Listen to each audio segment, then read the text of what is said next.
요한복음 17장에는 예수님께서 기도하시는 기도문이 기록되어 있습니다. 요한복음 14장에서 16장까지가 예수님의 마지막 설교였고, 이 설교는 제자들에게 말씀하신 사적인 말씀인 것을 여러 번 말씀드린 바 있습니다. 그 긴 설교가 끝난 후에 17장에는 긴 기도가 나와 있죠. 현재 우리가 이 예배 시간에 설교 말씀이 있고 설교가 끝난 후에 기도하는 시간이 있는 것처럼 그런 관례를 예수님께서 먼저 우리에게 보이신 것으로 생각할 수 있습니다. 성경 말씀 가운데는 긴 기도문이 여러 번 나타나 있는데 열왕기상 8장에는 솔로몬 왕이 성전을 완성한 후에 이스라엘 백성을 위해 기도한 아주 긴 기도문이 있습니다.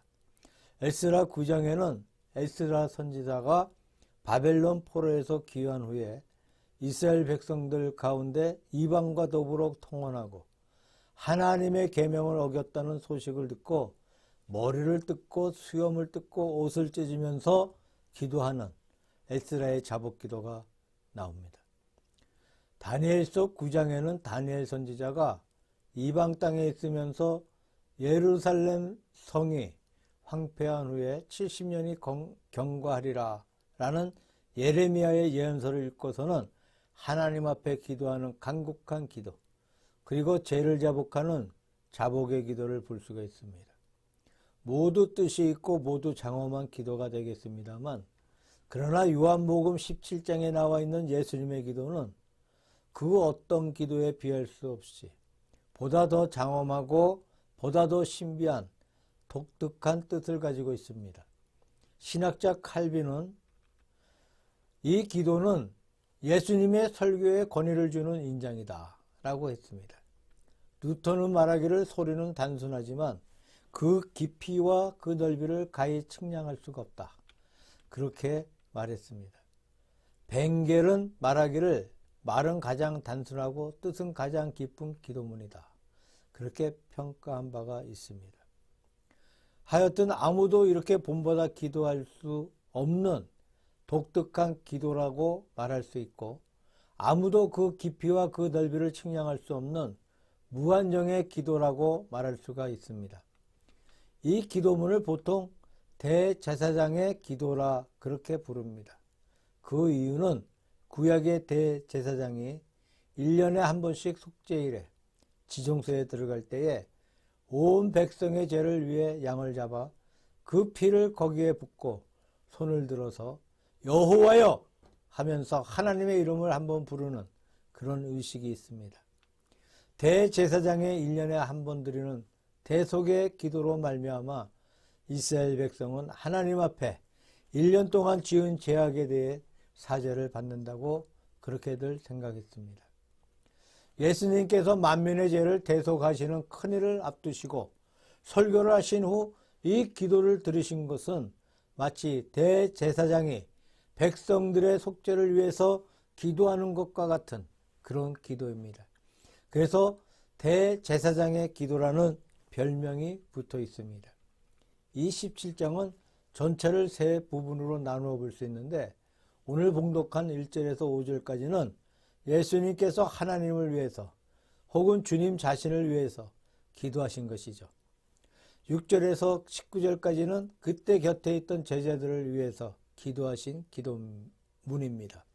그리고 20절에서 26절까지에는 장차 믿게 될 성도들, 다시 말해서 교회를 위한 기도문이라고 할 수가 있습니다.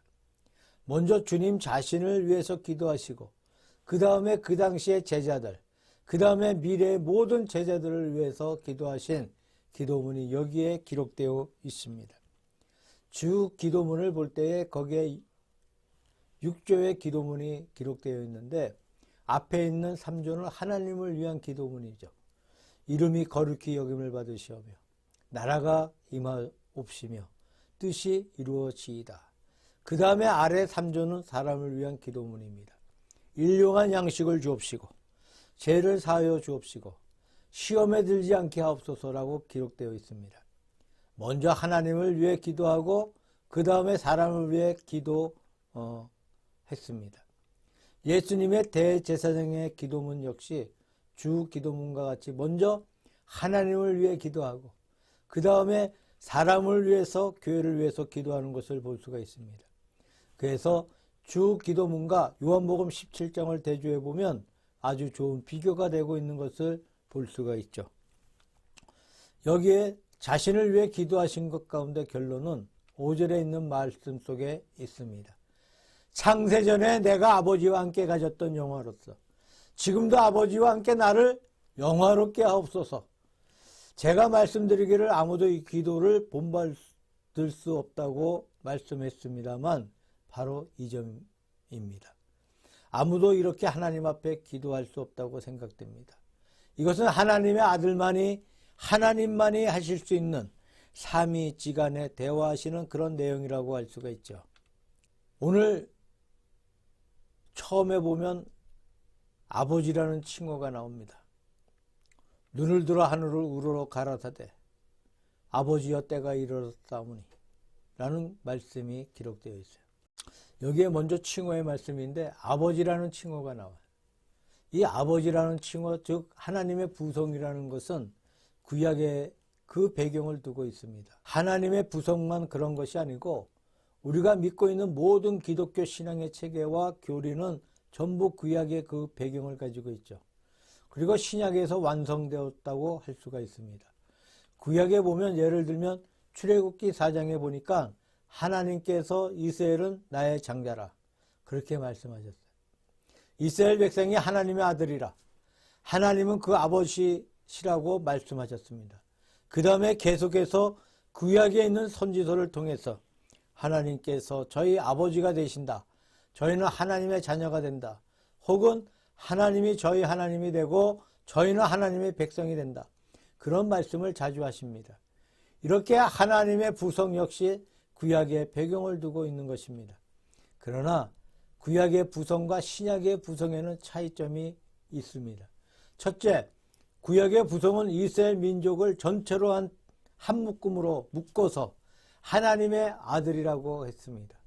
이스라엘은 나의 장자라 그렇게 말씀하실 때는 어떤 개인을 두고 하는 말이 아니고 이스라엘 백성 전체가 하나님의 아들이라는 그런 말이 됩니다. 두 번째로 이스라엘은 하나님의 자녀라고 그랬습니다. 그러나 그 자격 조건은 아브라함의 자손, 할례를 받은 자손, 다시 말해서 그 혈통의 조건이 있었습니다. 그리고 이 구약에서 보면 그들의 신앙이 타락했거나 그들이 하나님의 계명을 저버렸을 때 그들은 나의 아들이 아니고 내 백성이 아니다. 그렇게 말씀을 했습니다. 그리고 회개함으로써 다시 하나님의 백성이 되는 조건은 하나님의 율법을 지키는 것이었습니다. 한편 신약에 와서 하나님께서 우리 아버지라고 하는 것은 우리의 믿는 사람을 한 묶음으로 묶어서 하는 말이 아닙니다. 개인 각자에게 하나님께서 아버지가 되신다는 거예요. 그래서 우리들이 기도할 때 하나님 아버지라고 할 수가 있습니다. 그러니까 개인 대 개인의 관계를 두고 하는 말씀인 것이죠. 두 번째로 신약의 조건은 아브라함의 피가 흐르는 혈통에 있는 것이 아니고 예수님의 보혈에 있고 그 보혈을 믿는 믿음에 있다는 것입니다. 믿으면 하나님의 자녀가 되는 조건이죠.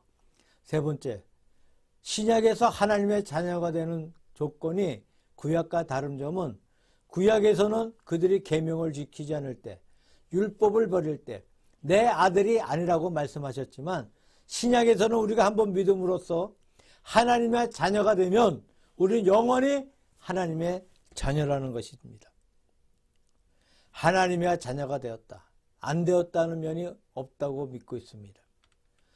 이런 귀한 신약의 부성론, 혹은 하나님의 자녀권을 우리에게 직접 가르쳐 주신 분은 바로 예수님 자신이었습니다. 다른 분이 아니고 바로 예수님 자신이 우리에게 이 귀한 교리를 가르쳐 주시고 가르쳐 주실 뿐만 아니라 우리 예수님께서 그것을 실천하셨어요. 예수님께서 기도하신 말이 성경 가운데 자주 나옵니다만 언제든지 아버지여 그렇게 불렀어요. 한 번은 예외가 있는데 십자가에 달려서 엘리 엘리 라마 사박다니라고 하실 때 엘리 엘리라는 것은 아람어로 나의 하나님이란 뜻을 가지고 있습니다. 다시 말씀을 드리면 십자가에 달려서 만민의 죄를 대속하는 그 순간은 예수님께서 공적인 만민을 대속하시는 직무를 완성하실 때이므로 하나님을 공적 칭호인 하나님으로 불렀고, 그 외에 예수 그리스도는 하나님을 언제나 아버지라고 불렀습니다. 예를 들면 한 나라에 왕의 아들이 있는데, 태자가 있는데, 이 왕은 아들에게는 자기 아버지가 아니겠습니까? 동시에 왕폐하입니다. 이 왕의 아들이 아버지의 어떤 영을 받아서 공적인 사명을 수행하고 돌아오면 폐하하고 공적인 이름을 불러야 했습니다. 아버지에게 자기가 한 사명에 대해 보고를 합니다. 그러나 집에 들어와서는 폐하라고 부르기보다는 아버지라고 부릅니다. 그것이 오히려 더 다정한 칭호가 되는 것이죠. 예수님께서도 일상생활에서는 아버지라고 부르셨고, 십자가에 달려서 공적 직무를 하실 때에는 나의 하나님이라고 불러서 나의 하나님이라고 부른 것은 한 번 하신 것으로 알고 있습니다. 이렇게 아버지라는 이 개념은 얼마나 귀한 개념인지 모릅니다. 예수님께서 하나님을 아버지라 부르셨고 우리가 하나님을 아버지라 부릅니다마는 예수님의 아버지와 우리의 아버지 개념에는 차이가 있다고 생각돼요.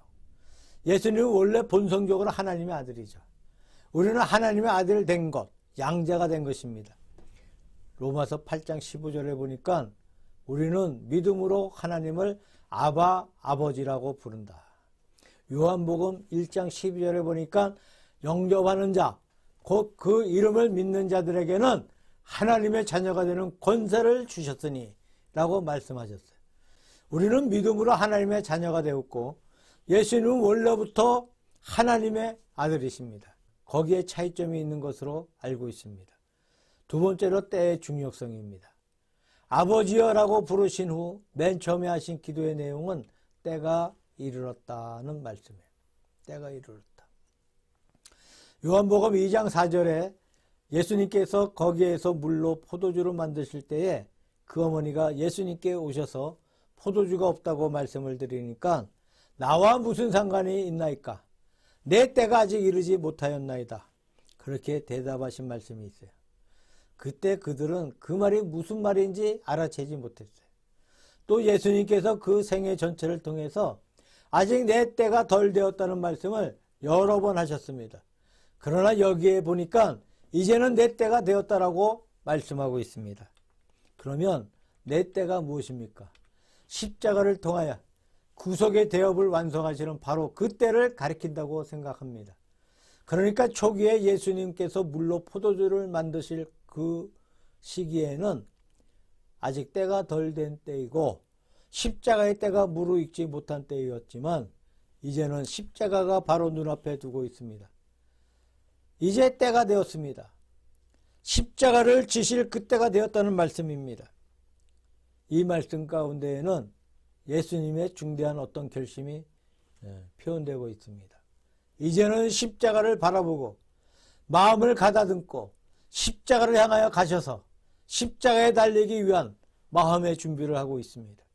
죽을 준비가 다 되어 있는 그런 중대한 결심이 이 한마디 속에 표현되고 있는 줄로 생각합니다.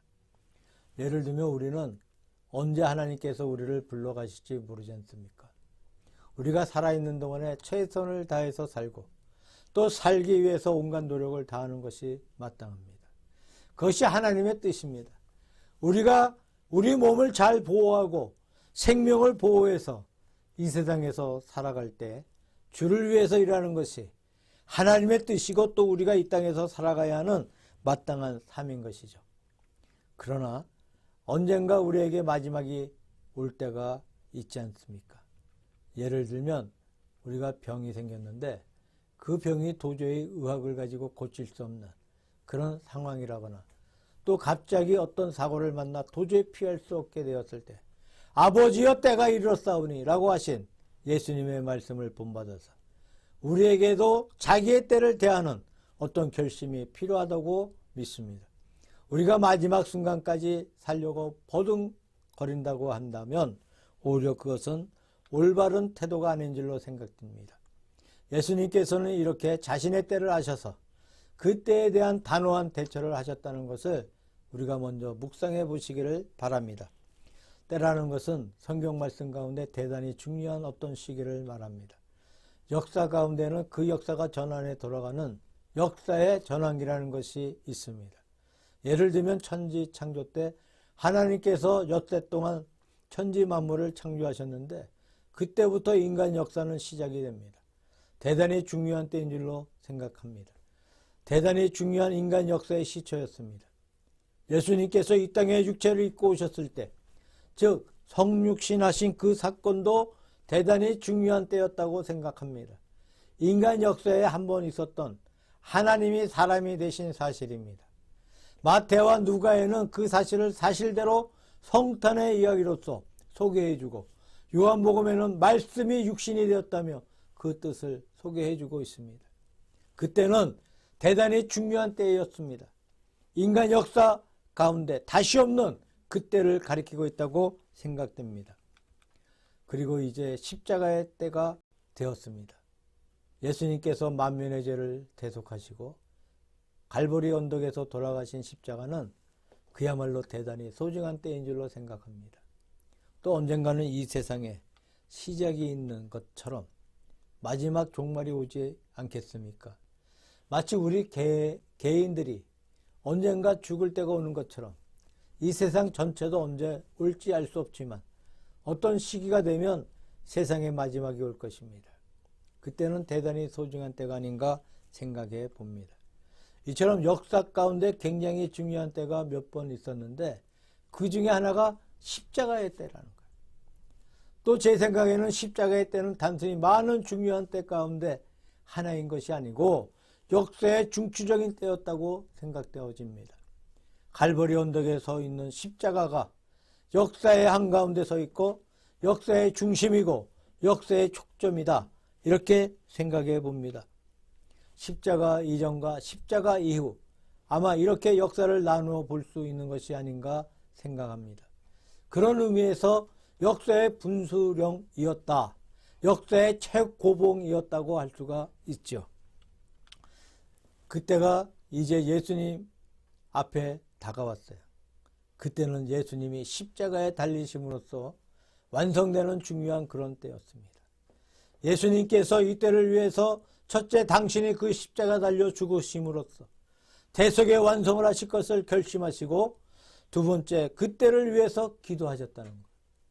이것이 바로 이 17장에 나와 있는 대제사장의 기도라고 할 수가 있습니다. 구약에 있는 대제사장의 기도는 백성의 속죄를 위해서 기도하셨지만 예수님의 기도는 역사의 완성을 위해 기도하신 중요한 기도였다고 볼 수가 있습니다. 이렇게 볼 때 대단히 참 신비한 기도입니다. 아버지여라고 하신 그것도 신비한 칭호였고 때라는 그 말도 신비한 때를 말하고 있고 그 때를 위해서 기도하는 예수 그리스도의 자세 역시 신비한 자세였다고 생각할 수가 있습니다. 세 번째로 영생의 의미를 생각해 보려고 합니다. 본문 2절에 보니까 영생에 대해서 기록되어 있는데 영생을 주게 하시려고 만민을 다스리는 권세를 아들에게 주셨음이로써이다 라고 말씀하고 있습니다. 3절에 영생이 무엇이냐? 영생은 곧 유일하신 참 하나님과 그의 보내신 자 예수 그리스도를 아는 것이니이다. 이렇게 말씀하고 있어요. 우리가 얼핏 볼 때에 쉬운 말로 표현되어 있습니다. 그러나 벵겔이 말한 것처럼 말은 쉽고 뜻은 가장 깊다고 그랬는데 얼마나 쉬운 말이겠습니까? 영생은 하나님을 아는 것이다. 하나님의 아들 예수 그리스도를 아는 것이다. 라고 말씀하고 있습니다. 그러나 그 뜻은 우리가 좀처럼 측량해내지 못하고 있습니다. 하나님은 유일하신 참 하나님이라고 성경에 기록되어 있습니다. 여기에 유일하신 하나님의 신관을 말씀하고 있고 그 유일하신 아버지, 아들, 성령의 삼위로 나눠져 있다는 신비한 말씀이 기록되어 있습니다. 그 유일한 것을 알고 삼위로 되어 있는 것을 우리가 알아야겠습니다. 그 다음에 보니까 보내신 자 예수 그리스도를 아는 것이니이다 라고 말씀하고 있습니다. 하나님의 아들 성자 예수 그리스도를 아는 것, 이것이 바로 영생이라고 그렇게 말하고 있습니다. 그러면 우리가 영생을 얻는 것, 다시 말하면 구원받는 것이 무엇입니까? 첫째로 아는 것입니다. 이 안다는 것은 물론 성령의 역사로서 받는 지식을 말하고 있습니다. 여기에 말하고 있는 지식이라는 것은 세상의 과학적인 지식도 아니고 혹은 세상의 처세술 같은 그런 지식도 아니에요. 이것은 신령한 신앙의 지식입니다. 우리가 과학의 세계, 과학의 지식을 가지고 있으면 과학의 세계를 발전시킬 수 있고 과학이 가져다주는 여러 가지 축복을 받을 수가 있습니다. 세상의 처세술에 대한 지식이 풍부하면 세상에서 처세를 잘하게 되죠. 세상에서 잘 살 수 있게 되는 것입니다. 잘 사는 복을 받습니다. 그러나 세상의 과학적인 지식이나 처세술의 지식이 영생과는 아무런 관계가 없다는 거죠. 처세를 잘해도 영생을 얻을 수 있고 못해도 영생을 얻을 수가 있습니다. 과학의 지식은 있어도 영생을 얻을 수 있고 없어도 영생을 얻을 수가 있습니다. 그런 것은 영생과 아무런 관계가 없는 거예요. 그런 것은 영생과 아무런 관계가 없죠. 영생은 과학적인 지식인 것이 아니고 처세술의 지식인 것도 아니고 신령한 하나님의 말씀, 하나님의 진리에 대한 지식입니다. 이 지식은 오직 성령을 통해서 우리에게 주시는 바 거룩한 지식인 줄로 믿습니다. 이 지식을 우리가 먼저 가지는 것이, 그래서 이 지식을 가지고 성부 하나님과 성자 하나님을 아는 것, 그것이 우리가 올바르게 아는 자세라고 말할 수가 있습니다. 스피노자라고 불리는 유명한 철학자가 있었습니다. 그가 한 번은 철학 문제를 가만히 생각하면서 밤길을 걸어가는데 생각하면 생각할수록 너무나 신비로워서 도저히 알 수가 없어요. 그런데 가다가 경관을 만납니다. 경관이 갑자기 묻는 말이 당신 누구냐? 이렇게 물었어요. 스피노자가 한참 철학의 생각에 잠겨 있다가 당신이 누구냐는 질문을 받을 때 잘 모르겠습니다 라고 대답을 했습니다. 그래서 이 경찰관이 자기를 모른다고 하니까 이상해서 취조를 했다는 그런 말이 기록되어 있습니다. 이 스피노자의 말, 내가 나를 모르겠습니다 라는 말을 얼핏 생각해 볼 때에 바보 같은 말이고 아무것도 아닌 말 같지만 우리가 정말로 곰곰하게 생각해 보면 그 말이 옳지 않겠습니까? 내가 누굽니까? 우리가 아는 것 같은데 잘 모르는 것이 나의 자신이야. 미국의 불란도라고 불리는 유명한 배우가 있습니다. 아침에 스튜디오에 나갔을 때 버시하는 말이 아침 인사로 How are you? 그럽니다. 그 말을 직역하면 오늘 어떠냐? 지금 어떠냐? 라는 말이죠. 불란도가 당황해서 잘 모르겠다고 말했습니다. 오늘 어떠냐고 물었을 때 지금 내가 좋다든지 안 좋다든지 그렇게 대답을 해야 하는데 잘 모르겠다고 대답을 했다는 말이 있습니다. 우리는 참으로 깊이 생각해 볼 때 내가 누구냐는 것을 잘 몰라요. 또 내가 어떤 상태에 있느냐 하는 것도 잘 모릅니다. 내가 나를 아는 척하고 있지만 사실은 알고 있는 것이 아니에요. 내가 좋다, 안 좋다 하고 있지만 사실은 내가 정말로 좋은 것인지 정말로 안 좋은 것인지 모르고 있다는 겁니다. 우리는 가끔 좋은 것을 싫어할 때가 있고 나쁜 것을 좋아할 때가 있고 이 선과 악에 대한 판단이 흐려져 버릴 때 그럴 때가 있습니다. 우리 자신을 잘 몰라요. 우리가 성령의 은총을 받았을 때 하나님에 대한 올바른 지식을 가질 때 아버지와 아들에 대한 올바른 지식을 가질 때 그때 비로소 자기 자신을 바로 알게 된다는 말입니다. 또 내가 어떠냐 하는 것도 알게 된다고 믿습니다. 이것이 바로 영생입니다. 이것이 구원의 길입니다. 그 다음에 안다는 이 말은 단순히 지식을 가리키는 말이 아니고 관계를 가리키는 말이에요. 성경 말씀 가운데 부부 사이를 가지고 안다라는 말로 표현하는 경우가 많이 있습니다. 구약에 그런 말이 많이 있습니다만 이 관계를 가리켜 말하고 있죠. 우리가 첫째는 하나님을 바로 알아야겠습니다. 두 번째는 하나님을 아는 데서 끝나서는 안 된다는 거예요. 그 하나님과 나와 바른 관계가 되어야 한다고 믿습니다. 바른 관계가 무엇이겠습니까? 바른 신앙이죠. 우리가 단순히 하나님을 지식적으로 알고 끝나버리면 아무런 소용이 없어요. 그와 나와 더불어 깊은 관계를 맺어서 하나님은 우리의 아버지가 되시고 우리는 그의 자녀가 되고 우리가 하나님의 백성이 되고 하나님은 우리의 목자가 되시고 이런 거룩한 깊은 관계를 맺어 나가는 것이죠. 끊을래야 끊을 수 없는 불가분의 관계를 맺어 나가는 것이 이것이 바로 영생인 것이죠. 그러니까 영생의 도리는 우리가 올바른 신간을 가지고 있는 것입니다. 미신이 아니고 바른 지식을 가지는 것, 그 다음에 바르게 하나님과 더불어 관계를 가지는 것, 이것이 영생이고 그때 우리가 구원을 받습니다. 마지막 네 번째로 하나님의 영광에 대해서 생각해 보려고 해요. 5절 말씀을 보니까 아버지여 창세전에 내가 아버지와 함께 가졌던 영화로서 지금도 아버지와 함께 나를 영화롭게 하옵소서 라고 기도하셨어요. 참 굉장한 말입니다. 우리가 먼저 알 것은 창세전에 아버지와 함께 가졌던 영화로서라는 이 말씀입니다. 예수님의 선제설이에요. 예수님의 선제설을 표시하는 말이 참 많습니다만 요한복음 17장 5절에 그 중에 가장 명료하고 가장 분명한 성경 구절이 될 것 같습니다. 선제설이라는 것은 예수님이 이 땅에 오시기 전에 세상에 나시기 전에 벌써 계셨다는 이야기예요. 나시기 전에 창조 이전에 만물이 생성하기 이전에 우리 주님께서 계셨다는 선제설입니다. 영원하신 하나님께서는 영원히 계셨어요. 얼마나 영원히 계셨다는 것은 우리가 잘 몰라요. 그 다음에 하나님께서 세상을 창조하셨습니다. 이때부터가 태초야. 태초 위에 인간 역사가 전개되어 나갑니다. 역사가 흐르는 가운데 역사의 한가운데에서 우리 주님께서 세상에 오셨어요. 실제로 성자가 되신 것은 오실 그때도 아니고 천지 창조 때도 아니고 그 이전부터 계셨다는 거예요. 이것을 선제설이라고 합니다. 예수님은 창세전부터 계셨던 그분이라고 말하고 있습니다. 이 선제설을 증거하는 가장 명백한 성경 구절이 바로 본절이에요. 창세전에 아버지와 함께 계셨다는 말씀입니다. 여기에는 선지하신 주님께서 어떤 모양으로 계셨던 것인지 기록되어 있어요. 영화로운 모양으로 계셨어요.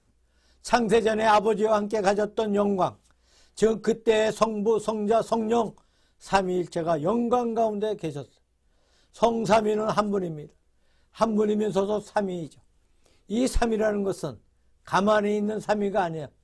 성부와 성자, 성자와 성령, 성령과 성부의 거룩한 교제가 있었다고 봅니다. 지금 이 방 안에 불들이 많이 있습니다. 이 불들이 같이 비춰오는데 아무 차이가 없습니다. 모든 불이 섞여 하나가 되고 있어요. 이런 모양으로 성부의 빛이 계셨고 성자의 빛이 계셨고 성령의 빛이 계셨고 성삼위의 빛이 다 하나가 되셔서 거룩한 교제 가운데 계셨다는 겁니다. 이 교제가 영광이에요. 그런 교제를 가리켜서 영광이라고 합니다. 그래서 창세전에 하나님과 함께 가졌던 영화로서 지금도 아버지와 함께 나를 영화롭게 하옵소서 라고 말씀하고 있어요. 그러면 여기에 영광이라는 말씀이 나오는데 영광은 원래 하나님의 것. 영광 그 자체는 하나님의 영역이고 사실 영광은 우리 것이 아닙니다. 이 본문, 오늘 본문 가운데 보니까 창세전에 있던 성삼위간의 영광. 이제 말씀드린 대로 하나님께서 거룩한 교제 가운데 계셨다는 겁니다. 무슨 산이나 돌처럼 묵묵하게 있었던 것이 아니고 아름다운 교제 가운데 그야말로 천년이 순간 같고 천년이 몇 억 년 같은 그런 세계에 계셨다는 거예요. 그 모습을 이 말씀 가운데서 추리해 볼 수가 있다고 생각됩니다. 그 다음에 하나님의 영광은 역사 중에 있는 하나님의 영광인 줄로 알고 있습니다. 천지 만물을 창조하신 그때부터 이 역사가 진행되어 나가는 가운데 하나님의 영광이 역사 속에 나타나고 있습니다. 하나님께서 무엇 때문에 천지 만물을 창조하셨느냐? 여러 가지 이유가 있겠죠. 사람에게 행복을 주기 위해서 등등 여러 가지 목적이 있겠지만 보다 더 고차원적인 말로 표시한다면 하나님의 영광을 위해서 창조했다고 할 수가 있습니다. 어거스틴의 고백록에 이런 말씀이 기록되어 있습니다. 하나님이여, 당신은 당신 자신의 영광을 위하여 나를 창조하셨나이다 라고 말씀하고 있습니다. 궁극적으로 하나님 자신의 영광을 위해서 만물을 창조하셨고 인간을 창조하셨어요. 그러니까 역사의 진전 속에서 그 목적을 이루어 나가고 있다는 겁니다. 하나님께서 영광을 나타내시는데 그 영광을 나타내시는 방법은 몇 가지 종류가 있습니다. 첫째는 자연 만물을 통해서 영광이 나타나고 있죠. 이를 자연 영광 혹은 보통 영광이라고 합니다. 해가 비치고 달이 커졌다 작아졌다 합니다. 꽃이 피고 새들이 울고 참으로 이 만물이 얼마나 아름답습니까? 너무나 기묘하고 아름답습니다. 이런 기묘한 세계, 아름다운 세계를 바라볼 때 창조하신 그 창조주의 섭리를 우리가 느낄 수밖에 없다는 겁니다. 또 그 솜씨를 우리가 감사하고 노래할 수밖에 없습니다. 이것은 자연 영광이에요. 또 이 우주 가운데 많은 별들이 있는데 그 별들이 질서정연하게 돌고 있어요. 너무나 신비한 사실들입니다. 이게 다 하나님의 영광을 선포하고 있다는 겁니다. 이게 다 자연 영광이고 보통 영광입니다. 두 번째로 인간을 통해서 영광이 나타나고 있습니다. 이것은 고등 영광이에요. 인간은 무슨 동물의 세계나 식물의 세계처럼 자연스럽게 사는 것이 아니라 인간은 극기해야 하고 악을 배제하고 선한 것을 따라가야 하는 인격적인 영광이 있습니다. 그 인격의 미는 자연 만물의 미와 비교할 수가 없습니다. 이것을 가리켜서 고등 영광이라고 말하고 있습니다. 그리고 더 높은 영광이라고 그렇게 말합니다. 역사 속에 이런 하나님의 영광이 나타나 있습니다. 그리고 마지막으로 하나님의 영광은 성자 예수 그리스도로 말미암은 영광이 있습니다.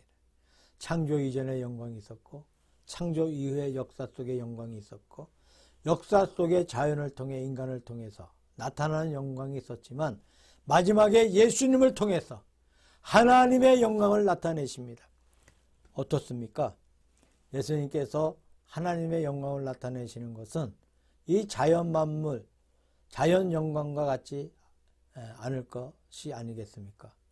또 인간이 아무리 인격적으로 하나님을 잘 경배하고 하나님을 잘 예배한다고 하더라도 예수님이 나타내는 영광에는 비교할 수 없다고 믿습니다. 그러니까 가장 독특한 의미에서 또 가장 높은 의미에서 성자가 성부를 영화롭게 하고 있습니다. 성자가 성부를 영화롭게 하고 있는 것은 우리가 도저히 본받지 못한다고 봅니다. 본받지만 못하는 것이 아니고 우리가 알지도 못한다고 봅니다. 참 그 깊이가 얼마나 깊은 것인지 우리가 함부로 측량하지 못하는 영광이라고 생각합니다. 그 거룩한 영광이 이제 십자가상에서 이루어져 나갑니다. 예수님께서 아들을 영화롭게 하사 라는 이 말씀 가운데 십자가를 말씀하고 있습니다. 십자가에 달려 돌아가심으로 말미암아 성자는 극한 영광을 받았습니다. 또 성자는 극한 영광을 받으심으로 성부를 독특한 의미에서 영화롭게 하셨습니다.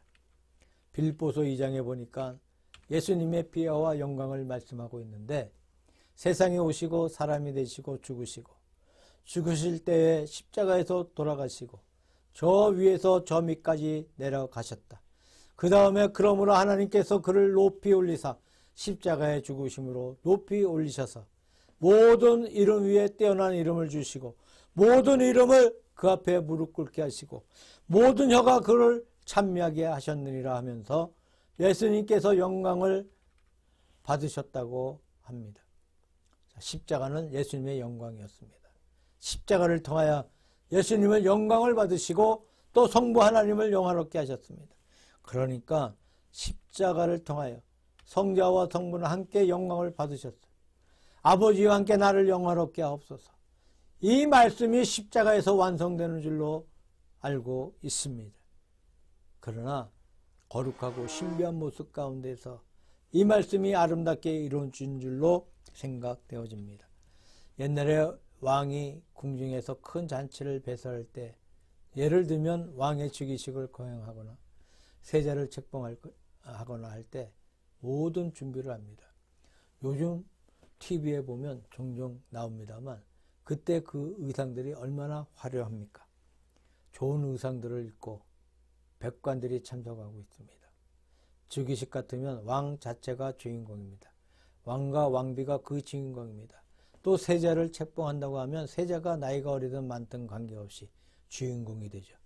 그러나 거기에 참여한 모든 분들, 영의정이나 좌의정이나 우의정이나 판서들과 그 외 거기에 참여하고 있는 모든 무무백관들이, 그분들이 다 영광이 아니겠습니까? 아마 일생에 잊지 못할 영광이 될 것입니다. 나라 왕의 즉위식에 참석했다는 것, 세자의 책봉 때 참석했다, 거기에 예복을 갖추어 입고 참석했다는 것은 굉장한 영광이 될 것입니다. 우리가 보기에는 하나님의 나라의 영광은 그와 같은 것이라고 할 수가 있습니다.